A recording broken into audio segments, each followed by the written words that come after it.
know, the only ceiling in real estate is you. Okay, well, you're your own worst problem. You can't get out of your way. You're stuck doing all this. But when you think about shiny objects, what are some of those shiny objects that you and your team are investing in? If you want to make the top 5%, the top 1% of real estate agents out there, all you have to do is work harder. That's just it. That maybe aren't shiny objects, they're more of a return on investment. I love real estate, right? But only certain parts. So I crossed out about 80% of it. Now, as I'm talking with you, I've got 4 showings going on. I've got a listing appointment going on. I have a buyer presentation going on. Welcome to Real Estate Leadership Unlocked. I am super excited to have our guest today, Emilio DiSpirito. I had the honor of being a guest on his podcast, The Wealth Architect, last year, and I thought I just have to have this guy back. He is the #1 team, mid-sized team in Rhode Island, selling over 160 units last year. And so, Emilio, would love to kick it over to you to share a little bit more about your story and where you are in the real estate industry. Debbie, thanks. Appreciate having you on. You were a fantastic guest. I learned a lot when you came on The Wealth Architect, and I'm excited to talk with your audience. Yeah, so tell us a little bit more about how you've transpired through the real estate industry. And I know one thing we had talked about was more like building that enterprise. And so give us a little backstory on your team and where you guys are and that sort of thing. Well, I think I'm sure we got a lot of really great agents, a lot of really up and coming great agents that are listening to this podcast. And I just want to say this: if you are in a spot right now where you're like, I feel like a hamster in a wheel, and I just keep running. I'm going in circles. That is part of it, right? That's part of the growing pain. So I think we're going to work through that today. I'm going to share some different things that'll hopefully help those people out.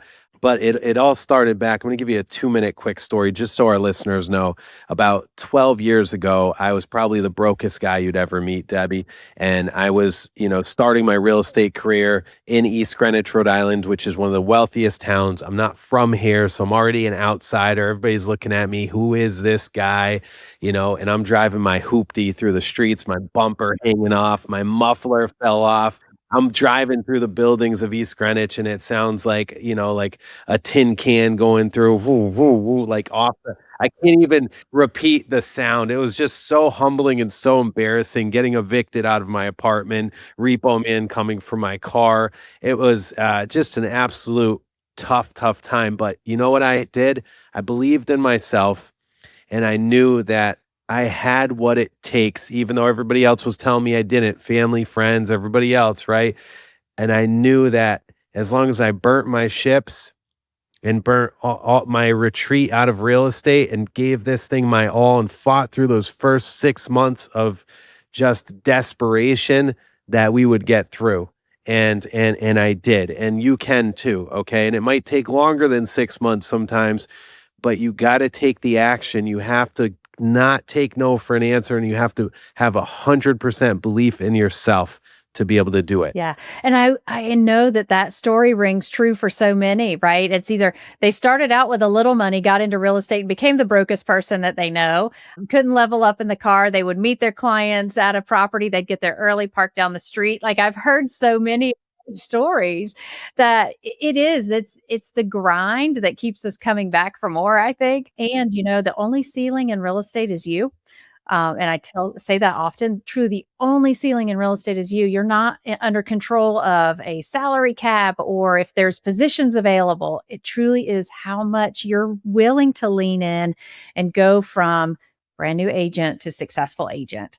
And I know you've done that really well, like you said, over many years. And so when you think about going from agent entering into the business into that next level agent and now into leadership, what are some of those muscles that you had to flex along the way, or those tailpipes you had to add on from time to time?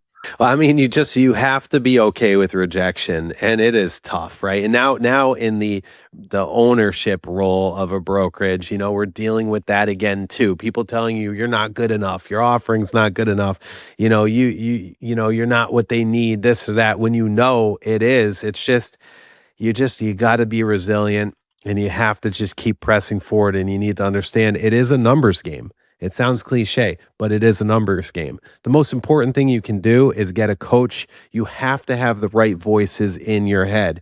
And if you're listening to the wrong people, the wrong voices, Debbie, that's going to hurt you. But if you're listening to the right people and the right voices, and you're reading the right things and you're self-helping and improving every single day, shut the music off in your car, you're listening to different books every day on negotiations, on sales, learning how to handle objections, all of these things, you are a student of the game. You have to be a student of the game. That's what's going to get you through. Yeah. Well, and I find it interesting because I think as we grow in real estate, I've been in the industry over 2 decades. I know I started when I was 6. I'm only kidding. um, however, it is a constant growth. So even as you're getting into where you define successful, maybe it was at 100 units, maybe it was at 150 units, as you get higher up, you still have to continually learn. And that is the thing with the real estate market is that, like you mentioned, burning the boats, like you have to burn your boats and then step into what's next. Like it goes from how do we prospect, and we're going to ping on that here in just a minute, to how do we offer next level services for our client, and how do we build a team that will stay with us, and then how do we pick the right marketing techniques and systems, and now AI. And so it is a constant library that we're having to engage in. And I love that. Turn the music off and turn on a podcast. You don't even have to do it all the time. Do it once a day. You guys live in your cars, for crying out loud. Every time. It's wasted time. I love music, Debbie, and there's sometimes you're like, I just want to relax and listen to music. That's for high school kids. We're professionals. We have families to support. They're depending on us. Cut it out. Turn off the music. Put on a podcast that can help you, or put on a book that's going to get you to that next level. Secrets to Power Negotiation by Roger Dawson. Secrets to Power Persuasion by Roger Dawson. Those are 2 really great books. Think and Grow Rich. Like all of these books, really fantastic Yeah, stuff. love it.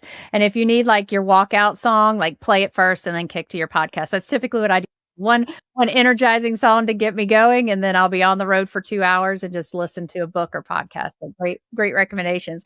So let's take it back a step. I know many of us are suffering from prospecting fatigue, right?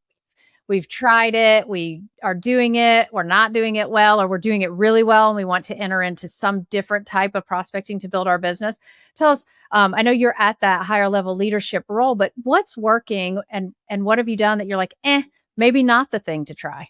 Yeah, I mean, will you always every piece of prospecting that you're doing, you have to make sure it's scalable, right? You have to make sure that there's some repeat that can continue to happen there. And the biggest thing, and we'll get into we'll dive into prospecting, but you have to focus on the fundamentals. Our job is to build a book of business. And I don't care if you're in day 1 of real estate, you have to have a CRM. Okay. When my business partner, Joe Fazio, who's the integrator, I'm the visionary, we'll talk more about that later. When he walked into my office in 2016, I was already doing 18 million a year at that point, but I was struggling, just trying to keep it all organized. He came in, saw a stack of note cards on my desk, Debbie. He goes, "What is that?" I said, "Those are my leads. So that's my pipeline." He's like, "Bro, we got to get you in a CRM. We got to get you into 2016, right?" I was like, "All right, well, let's do that." And I want you to know that the same principle in 1900 was the same principle that was in 2016 and is today in 2026. You have to keep a solid book of business. You got to put your vendors in your CRM. You have to put your clients in there, and you have to make sure you're giving them relevant information and staying in front of them. So that's number 1. So every person you prospect or talk with, they're going to tell you a couple of things. They're either going to say yes, no, not now, F off. Okay. If it's F off, maybe they're having a bad day. Circle back with them a month from now. Okay. If they say F off again, then you could trash the lead, right? And then you got those people that are going to say no or not now. Well, you can say, all right, no sweat. Do you ever run into situations where you might need somebody to fix your car, or you need a plumber, you need an electrician, or you need this or that? Here's what I want to do for you. I want to mail you my list of referral services. These are all the local businesses around the area that are tried and true. You drop my name, they're going to hook you up. They're going to take care of you. I'm going to go ahead and mail that out to you. Is that something you could use? Yeah, sure. Who's going to say no to that? And then you're giving them something, they're going to want to give you something back. So I just before we get into all the prospecting and all the shiny objects and all that, I want to say what we do is connect with people. That's what we do. And the connection is the most important thing. It's not going to be replaced by anything. Okay. So we need to be connecting in our communities. All right. I built out this thing called the business closer checklist, Debbie. Okay.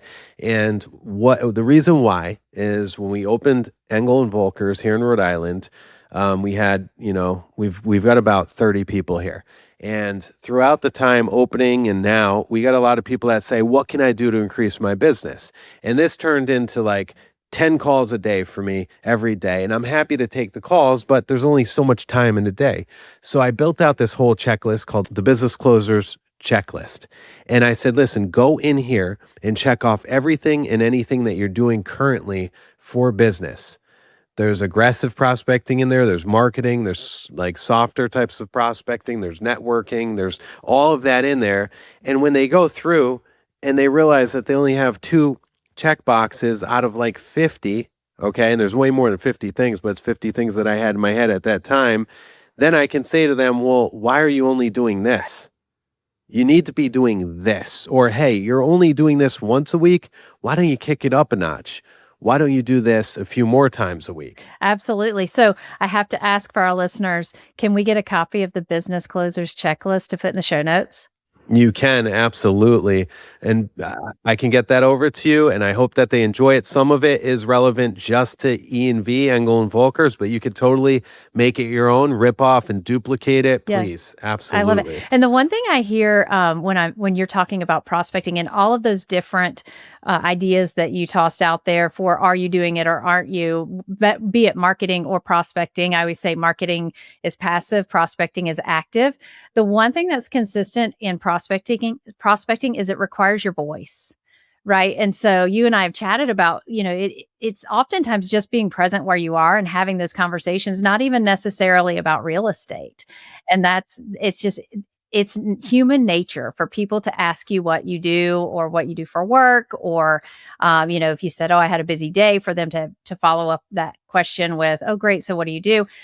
So again, it's like using your voice and getting out there, because ultimately that's how you're building your book of business. And then taking that person that you said that to, put it in your phone. It's so easy to put it in our phones now, but give them a name. Like for me with company, if they're not in my database, I'll put where I met them. So I met a gentleman at pickleball last night, and I put pickleball, add to database. And then once and so then I can sort my phone by add to database. And then when I add him, I can take out that part of his company name. And so again, it's like, do it how you can remember, because we go to all these conferences and these different events and networking, and we bump phones and we get all their contact. We never know. We don't remember their name to go find them. So if you can give them a company name of add to database, there you go. Pull it up, add to your database. No, that's good. Yeah. That's a good hack. I like that. I'm going to use Perfect. You talked about shiny objects. So what shiny objects are worth investigating? Yes, we have to have the CRM. And I know many of you are thinking, which CRM should I be using? Because there's so many out there. I say the best CRM is the one that you actually open. I don't care if you use a Google spreadsheet or if you actually have a high-touch CRM with automations and campaigns. That is the better way to go in real estate, because it's consistent clarity and consistent outfrontness. But when you think about shiny objects, what are some of those shiny objects that you and your team are investing in that maybe aren't shiny objects? They're more of a return on investment. Yeah, I mean, I have not invested in many shiny objects recently, just because I know that that's not where it's at. The industry has a lot of like carrot waving, right? Like all these companies waving carrots, and people just want the quick, easy, painless way. That doesn't exist. First off, we got to get in the right mindset, okay? If you want to make the top 5%, the top 1% of real estate agents out there, all you have to do is work harder. That's just it. You just have to work harder. There's no get rich quick, no get rich easy type of way. None of this is easy for anybody. You have to be where the rubber meets the road, and that's with people. So I'm going to share a couple of I can share one, one fail that I had recently. I invested in this company that does like robo dial calling. It was, I got them at $1,500 a month.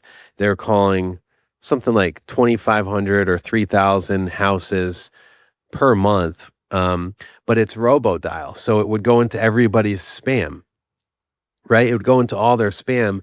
And with about 5 months, and I think you need 5, 6 months to really assess something, right? With 5 months, the bill was now jumping up to 2,300 a month, and I got only one listing, one buyer out of it, and a couple of people to talk with. And I'm like, you know what? Unfortunately, because it hits everybody's phone as spam, they're not getting the calls, they're not getting the answers that they should. If that wasn't the case, it would work out nice, right? So I ditched that program. And I took that money I was spending there and I invested it in more traditional media here in Rhode Island. Okay. So we've got the radio show that's already there, but I invested in a couple of our different news channels, and they have spots where you can go talk on the news about different things, about relevant information. And that's really one great way to make the phone ring. Again, that's marketing. That's more passive. All right. But that's what I did with that shiny object money. Somebody who's listening may say, well, this guy might be out of touch because he already has that book of business. No, I'm not, because I have advisors that work for me that are out there crushing it in prospecting. So here's what you can do. If you don't have an open house, okay, you need to get into an open house. The open house is the absolute best thing you can do, hands down. Okay. So you hold an open house, but before you hold an open house, here's the key. You want to print out a market report. So you want to go into your local MLS. You want to pull the stats of a local neighborhood, maybe half mile out, whatever it is. You want to put it into Chat GPT, and you want to say, hey, build me out a market analysis report that I can be a one pager that's written, in my voice, yada, yada, yada, this and that, about this area. Here's the name of the area. Take this information from MLS and give me a report that I could give homeowners around the area of my open house, and just tell it what you want. It's going to give you a market report on that. You go knock on the doors, okay? 10 to the left, 10 to the right. If you do more, great. But at the minimum, 10 to the left, 10 to the right. If you're in a rural area and there's not 10 to the left or 10 to the right without going out miles, well, get in the truck, get in the car, and make it happen, right? You go knock on the doors and you hand them that piece of paper. You say, hey, how are you? I'm Emilio DiSpirito. I'm with Engel Völkers. I'm working with your neighbors right down the road, Tom and, Janine, and they've hired me to sell their home. Two things here I want to do. Number one, I want to let you know about the home. Here's information on it, and here's why.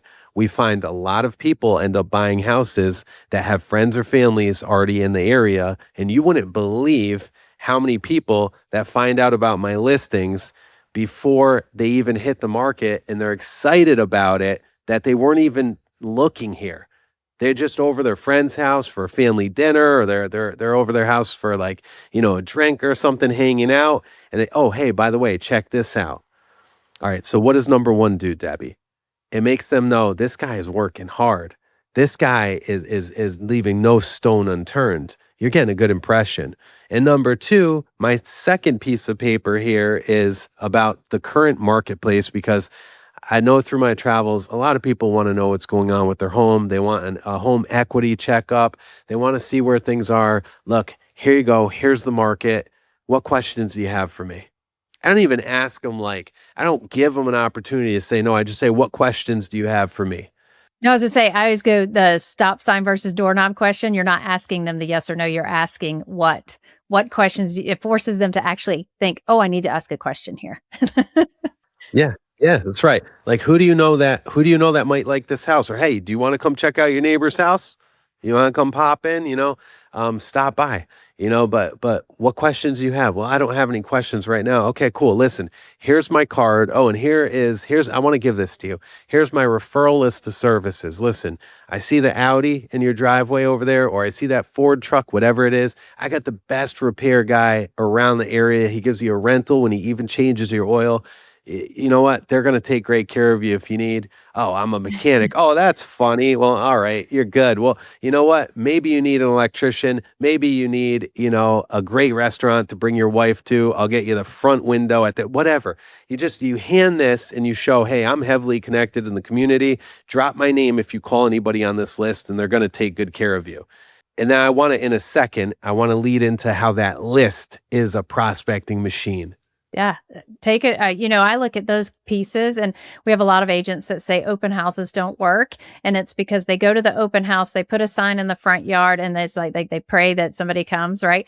Instead of taking these steps, doing the action. It's funny you said the 10-10. When I got started in real estate, and I didn't really know what to say because I came out of the sports medicine industry, I told myself, okay, I'm going to do 5 on one side, 5 on the other, and 10 across the front, and I carried around my little dollar store notepad. Now we have our phones where I would take notes on maybe Fido came to the door, white Fido came to the door. And then they gave me a reason to write a note. Really enjoyed meeting white Fido. I might not even know their name and I had to go look it up in tax rolls, but it gave that connection. And then as I grew, it was 10, 10, and 20.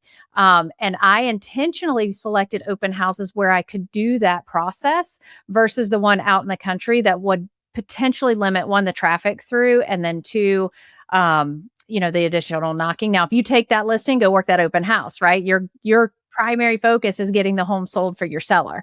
But when we would look at that, really looking at that, one, what is your ideal price point? Somebody has a listing in that ideal price point. And two, where is it in a community? Because it's not even about just introducing the neighbors to the home that's for sale. As you know, it's about securing additional listings as they get added to your database. Fido, Mr. Miss Smith, and my phone, add to database, 1, 2, 3, 4. I mean, you're standing in front of the door. You look up and there's the numbers, right? You know what street you're on. You're there for an open house, right? Write those numbers down and add those to the database too. That's right. Yeah. Absolutely. I love writing them the note after too. Hey, thanks for your time. It was great to meet Yeah. you. And if your open house is quiet, take your cards with you and do it right there. Then it's in the mailbox before you hit the end of the driveway, right? It's just you've got knocked that out. Okay, I'll turn it back over to you.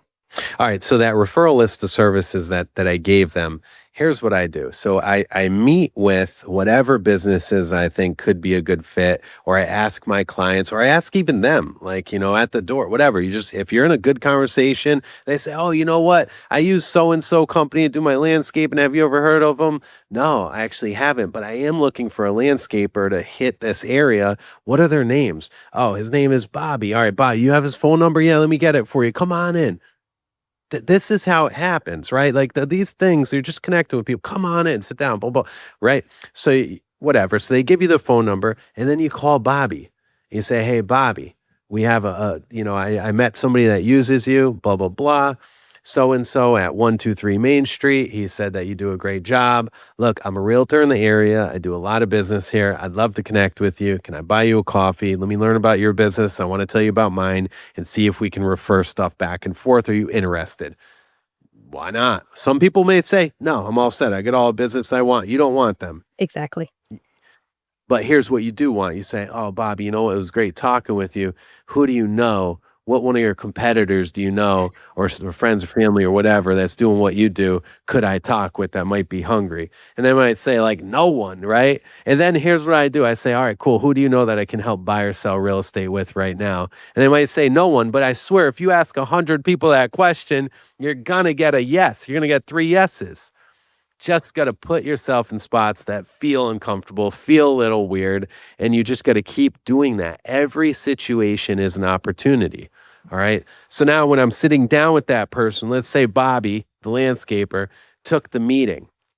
I show him the referral list of services. And by the way, you could start with your mortgage people, your title guys, your inspection, people, whoever it is. You're already starting with the list. And if you don't have one, you're brand new, talk with people in your office, say, hey, who are you using? And then call those people. And there you go. Start from there. And then basically what you want to do is you want to say, hey, listen, I want to build a 2-way referral business, meaning I'm going to send you stuff, but I need you to send me stuff too. And I promise you this, whoever you send to me, I'm going to treat them the absolute best. I'm going to work harder than anyone else, and I'm going to make you shine. But here's what I expect from you. I expect you to treat my clients very fair, make me shine. And here's what I want you to do. Whenever they call you or you call them, when they say, Emilio, I want you to say, Emilio is the best agent in the state. You're really lucky. And why? That third-party endorsement goes such a long, long way. That is like word of mouth, okay? And it's assurance that people want. And while I'm on my referral thing here, while I'm on my referral soapbox, do you know why people refer people out, Debbie? It's a simple psychology thing, a simple psychological thing. They refer people out because they themselves want to feel validated that they used the right person. Right. Does that make It does, sense? and that's why so many people go to all these different sites, Google, Yelp, whatever it is, and look at the stars, right? We don't go to an Airbnb website and say, "Oh, let me pick the one with 1 stars because 'cause it's got a great front porch," right? We're looking for credibility from, like you said, the third party source. That's right. Absolutely. So build that referral list of services. That is a total game changer. And what's going to happen over time is you're going to have business. You'll get a couple few transactions a year just coming in just from Mhm. that. Yeah. And somebody may say that's not prospecting. Yes, it is. You are literally cold calling businesses, sitting down with them, and everybody knows hundreds, if not thousands of Mhm. people. Let's get in front of them. Well, and so often we forget that real estate is small business and we're interacting in a business to business perspective, right? And so the words that were coming to mind as you were sharing the steps to being successful with the vendor list is reverse prospecting. I mean, that's reverse prospecting at its finest because you want to know the people who know the people. And just by continuing and maybe like you said, one person says no or I can't take on new business. I love the well, which one of your competitors would say yes? And then they start going, wait a second, maybe this is something I should be saying yes to. Because then business owners don't turn down business if they're hungry and if they're really racing to grow their business into an enterprise. And that's ultimately what we are looking to do as we're chatting today. So let's take it up one more notch. So we went from some of the basics to being successful in real estate through prospecting. And now we're going to look at the team side. So we all want to be in business with A players. And we all want to be able to leverage out all the work and have other people do it for us to create passive income. And we want to do that in the next 12 months. So think about attracting that talent, how you positioned yourself to be more in a leadership role amongst your team. Maybe share a little bit about your team positions and how those are structured for those listeners out there who either have teams and looking to fill the right person in the right seat on the bus or are looking to take their business to the next level where they can work smarter, not harder. But would love to learn from you in that realm. Sure. So the DiSpirito team, that's my team. We've been in business for since 2013. Okay. And the first 3 years, I was just like swinging, right? And just like swinging after any ball that was getting thrown at me. And I fell on my face so many times. I failed quite a bit, right? And once I systemized my business and I got the right roles to support me, I was able to build a business now that is passive. Now, as I'm talking with you, I've got 4 showings going on. I've got a listing appointment going on. I have a buyer presentation going on. I've got one of my advisors writing the remarks for one of the listings that we have going like so we have all this stuff happening. So I want to talk with you about that, right? So first thing you need to do, my business partner, Joe Fazio, by the way, he's the integrator. I'm the visionary. And if you're the visionary, the creative type of person, but you're not analytical and it really kills you, like putting stuff in a database, or it really kills you, like thinking about, policy and all this other stuff, you're right there with some of the best salespeople. We're high D personalities. Okay. If you don't know that, take the disc profile test. We're going to talk about this in a minute for hiring. Take the disc profile. Tony Robbins has a free version of it, and learn your personality. Okay. So with me, I'm a high D, high I. Okay. So I know what I want, and I'm going to steamroll right through until I get it. I'm not going to hurt anybody, but I'm going to get to where I'm going, and I'm high I. So high I means, what is that? Like more like gregarious, like kind of Yeah. outgoing, right? You can connect with people. Okay. And you don't have to have that personality to be successful, right? But that's just like one of them. Okay. Anyways, so if you're like that personality, high D or high I or both, you're going to want to get somebody that's more of an integrator, which is a C, cautious, or S, safety. Okay. You're going to want to get one of those. And they're more the analytical. So here's what Joe said to me. He said, Emilio, I want you to write down everything and anything you do every single day for a week. And I said, Joe, what? Dude, I thought I hired you to stop. He said, just trust me on this. All right. So, Debbie, I got through like 3 days of this stuff. Okay. And I was blown away. Right. I was like, oh my gosh, like I really did all of that. I mean, I had like a notebook like filled out. It was nuts. And I handed it to him and he said, okay, now's the fun part. I want you to cross out everything you hate doing that you don't want to do. I was like, all right, great. I crossed out like It was it empty. was it was it was probably like no, because I love, love, love real estate, right? But only certain parts. So I crossed out about 80% of it, okay? And it was left with 20. And he said, okay, now I want you to cross out all of the things that you're really not great at, but you somewhat enjoy. And let's focus on what you're really great at. So now I boiled it down to just a few things. And now my entire team is built on me prospecting. I like prospecting or networking, getting that listing in. Okay. Me going on that listing appointment because I enjoy that, pricing a home, talking about the marketing and all of that, and then negotiating once we get offers in. And that's it. And I know there's a lot of steps in between there, but that's the system that I built out with Joe for us, for our team. And the team handles all of the other things in between. What are those things? Inputting stuff on MLS, all the paperwork, showings. I hate doing showings, okay? Open houses. And you may say, well, Emilio, that's where you get business. Yes. But when you have the right team system in place, and when you teach your agents, your advisors, whatever you want to call them, we have advisors, right? Because they're not transactional. When you teach them the right way, they're going to go ahead and kill it in open houses. Okay. So we also have a couple key positions that really save us a ton of time, which I want to quickly talk about. But do you have any questions in No, I between? think that's great. And I always go to that I love what Joe said there, because with our clients, I say, open up a Google Doc, and whether you write down what you do every day, all day, like every time you do something that you didn't enjoy or that is not worth your dollar per hour, put it on the Google sheet.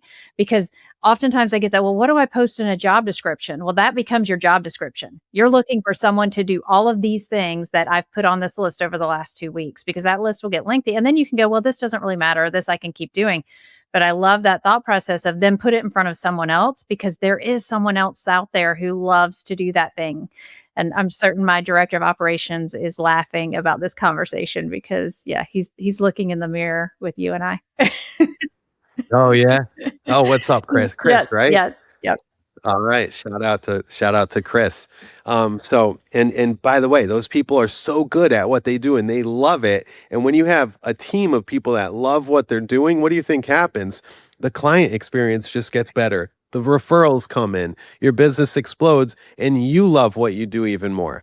So a couple of key positions that we added on are our client concierge. Okay, so check this out. If you want to grow your team, you got to give people an incentive to go in with your leadership, right? And you also want to save these people time and you want to make them money, because in turn, it's going to allow you to have some passive income. But don't build your team right off the rip thinking you're going to get rich. It's like any other business. It could take 3, 4, 5 years really to become profitable. Focus on building a team to subsidize your time. Focus on building a team so you can enjoy quality time with your family. Focus on building a team so that you can continue to add listings. And that's how my team is built. We're built on listings, and I think all the great teams are. If you're built on buyers, you're going to have a harder time. If you're built on you just walking away, you know what? That's going to take a few years to get there. So really make sure you're focused on listings. So client concierge. The lady that we have doing this, her name is Casey. She's amazing, okay?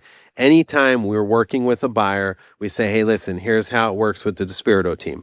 We're going to go ahead and put you in MLS. We're going to go ahead and put all your criteria in there, okay? Casey, your client concierge, is like your personal assistant. She is going to send you everything that's coming on MLS. And yes, of course, you're going to see most of it on Zillow and all of these other websites. Sometimes MLS is quicker, and sometimes agents and brokerages sometimes don't put stuff on Zillow. So you might see stuff. But the nice part about it is that we can see what you're getting, and you can favorite these things. You can ask for showings right there. But I want you to know, you're going to get all of these things, okay? Again, you may find your house, no problem. All you need to do, if you're looking on other websites, you send Casey the address, the link, whatever. You could be driving by a for sale sign. Text her, email her, call her. Just get that over to her. Ask her for a showing or ask her for any of the details or any of the information on the house. Now, Casey will send them the disclosures. She'll answer all these questions. On average, we figured out that an agent spends roughly 21 hours in a transaction doing these various tasks that just run you ragged and pull you away from your clients. Our clients love the fact that Casey, our client concierge Debbie, will schedule their showings for them at a time that's convenient for them. And also, here's a secret that works for our advisors. Now our advisors don't have to worry about their schedule. They block schedule time for showings, this and that, and they show up when their calendar is full. And they got their day planned out. Our clients love it, our advisors love it, and it saves them 21 hours. What happens when you save people time? They're more productive. They're far more productive. They're far more focused on doing what they need to do to bring more business in for the team, and more importantly, give their current clients the best overall experience, which gets referrals. Yeah. And the biggest part of this too is so often as an agent, and I can say this because I've lived this, is that a lot of that work happens after hours. And so you're giving up family time or personal time, time at the gym, whatever you enjoy doing, because you have to go schedule showings, look for disclosures, send the email, talk to the agent, find out find out if they're offering compensation. Like there's so many steps to this process that you could either be more productive or more present. The hardest conversations that I have, especially as the owner of this brokerage, one of the owners, is when I'm sitting down from people across the table from me, okay, who do a fraction of the business that I'm doing, Debbie, and they're telling me, oh, I just do that. I don't need anybody for that. I do that. Okay, well, you're your own worst problem. You can't get out of your way. You're stuck doing all this. It's like there's only so much bandwidth we have. There's only so much time we have. So those are the people that I don't want to, I either, number one, want to educate them, or I don't want to be surrounded by them, because the company you keep is so important, and that really matters. Another role that we have is our transaction coordinator. And I know a lot of agents now are using transaction coordinators. However, with ours, we have him in-house here, which is nice. And we built a whole checklist. And here's what happens if this doesn't happen. Here's what happens when this happens.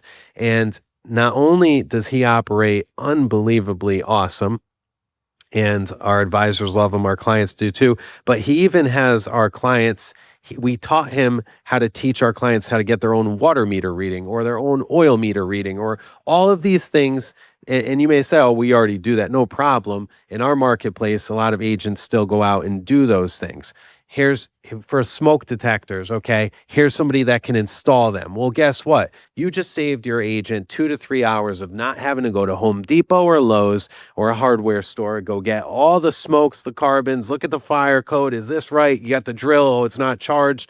Get rid of all that stuff. We have somebody that goes out and installs it for them. Our TC, our transaction coordinator, handles all of that orchestration. So we're only focused on doing what either brings our clients to the closing table or brings more clients in. Yeah, and the thing with that, with the smoke detectors, this has been my experience. It only shows up at the walkthrough when you're supposed to be closing in an hour, or it shows up at that inspection and the sellers have already moved on, and now you're trying to figure out, okay, they're more than 10 years old. It's just it's proactive. I love that proactive approach to making sure you have client success, because ultimately that's what it lends itself to, which is repeat business, right? Past clients and referrals. Yeah. Any area like that where there's just something, and it might not be those things, right? But I want whoever's listening to this, and I know your brains are ticking. I just know it, right? Like I want you to think about all those things that just suck your energy and time, and write those down, systemize to get out of that. Well, and give it to someone else who can systematize it at a higher level, because we just come up with the fix. They create the proactive behavior around the fix. You could put it in Chat GPT and say, act as somebody who's act as the innovator, not the innovator, the innovator, right?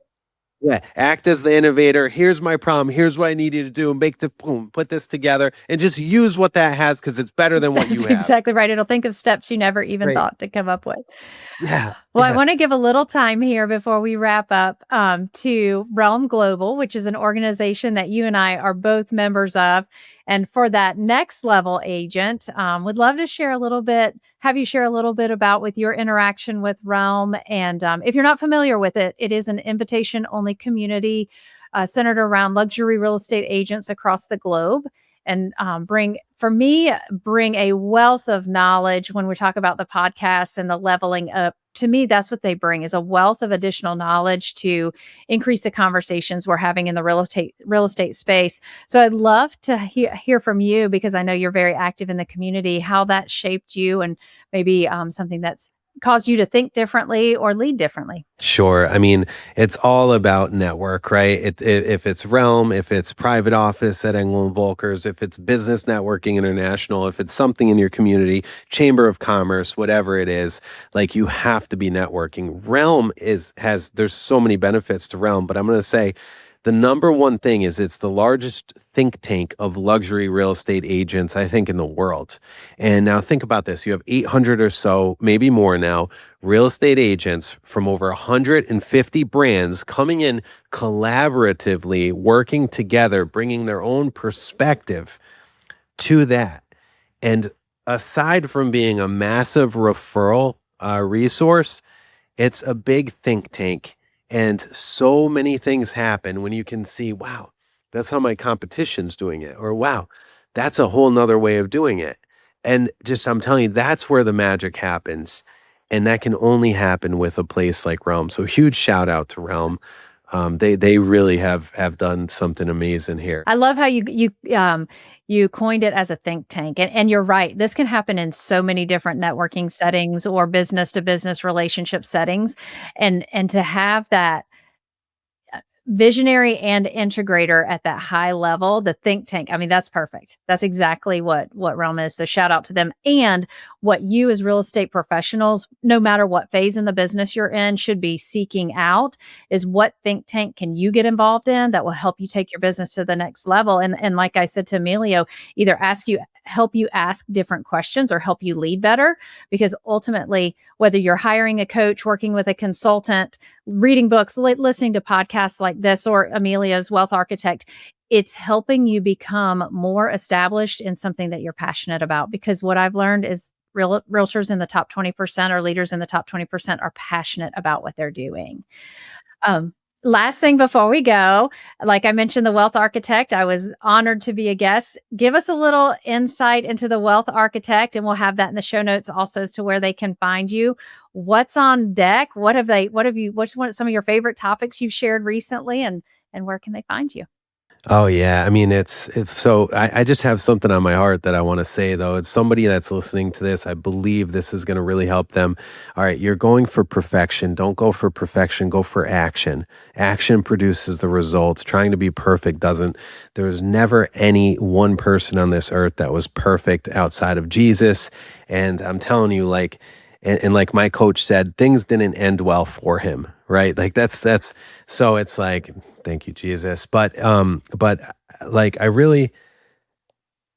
I want you to know that, okay? So just go for action, not perfection. That's so important. The Wealth Architect, right? So when I was a little boy, I was like always taping myself, listening to radios, and then I had a cassette player and a boombox, and I would tape myself, pretend like I was a news person, right? So about 11 years ago, I started my real estate podcast, DiSpirito Team Real Estate Show. It was more hyper local about Rhode Island, which is cool. As my sphere grew through Realm, Global, through private office, through BNI, Business Networking International, I realized I wanted to connect with and meet more real estate professionals like yourself, Debbie, and all of our listeners, and I wanted to get all of their perspective on things. I also knew, and all of our listeners know this, especially if they're agents out there, that our clients come from many different walks of life, right? They could be business people, they could be real estate developers, they could be anything, right? So how can I level up with them and connect with them on a meaningful level? And how can I provide them with content and a network that can also assist them? Right. So the whole point of the Wealth Architect podcast, it's about curiosity. I'm curious how all these businesses go, how they all work, but it's also about building a network, not only for myself, but all of the people around me. And a wonderful thing has happened with this podcast. I mean, we've had Pace Morby on. I don't know if you know Pace. The guy's got, a million followers on legit, like a million followers on YouTube and on Instagram and all these platforms. He knows his stuff. He's all about seller financing. Cool. What a great topic. Let's talk about that. Or we've had Jordan Stupar. Like Jordan Stupar is awesome. He's a coach. He made these cards called cash cards for real estate. Go get those. They handle objections, all the most common objections. So we've had them. We've had you, Debbie. We've had several other awesome coaches and developers. And I'm just like sitting here interviewing these people, just so humbled, number one, and like blown away at the same time. It's hard to explain that they took the invite to come on the show. And now I got these people's cell phone numbers in my phone, right? So now I've got a whole new referral list of services that I'm building, and it's on a much more global scale. It's on a much larger scale. So the content that you're going to hear in there is all about building wealth mentally, physically, financially, and spiritually. Okay, these are all the areas that we need to focus on building wealth, and it's been a blast. Really has. It's syndicated all over iHeartRadio. We're on, I think, 6 or 7 markets right now throughout the Northeast. And we're on Apple Podcasts, Spotify, SoundCloud, YouTube, all over the place. Love it. I have to say, every time I listen, and yours is one that I frequent because there's so much variety in the topics, you can take at least something away from every single episode. And so, even if it's just something to have a conversation with someone else around. So I too am honored to have you as my guest today on Real Estate Leadership Unlocked, and am grateful to have you in my cell phone to continue the relationship. If you have referrals in Rhode Island, the state isn't very big, just call Emilio. If he's not your man, he'll definitely have someone that he can refer you or direct you to.